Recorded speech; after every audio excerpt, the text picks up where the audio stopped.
Bonjour, dans cette vidéo, nous allons apprendre à placer les nombres dans un tableau de numération. Le tableau de numération est divisé en plusieurs parties. Tout d'abord, il y a les classes.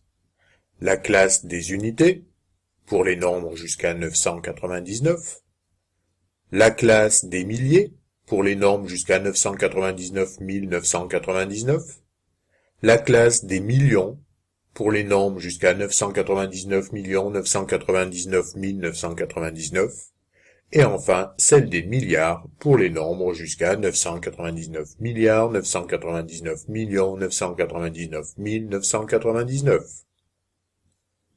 Ensuite, chacune de ces classes est elle-même divisée en trois parties: unités, dizaines, centaines. Comme nous l'avons vu précédemment, un nombre est composé d'unités. Donc, cette colonne, celle des unités, doit toujours être occupée. Premier exemple.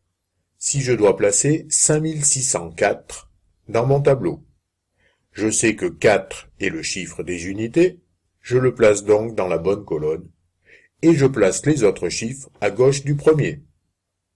Attention, il ne doit y avoir qu'un chiffre par colonne.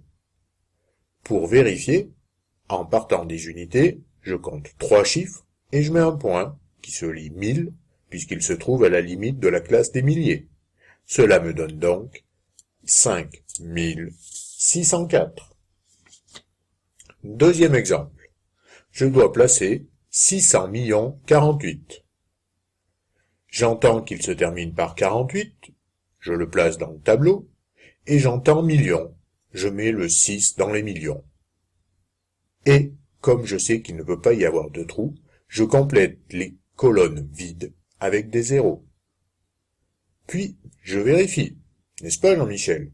En partant des unités, 3 chiffres, 1 point, 3 chiffres, 1 point.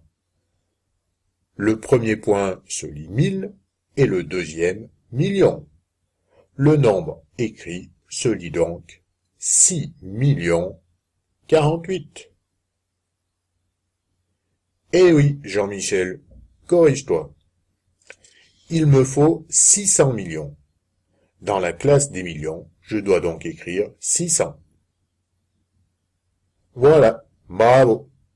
Cette fois, tu as bien écrit 600 millions 48.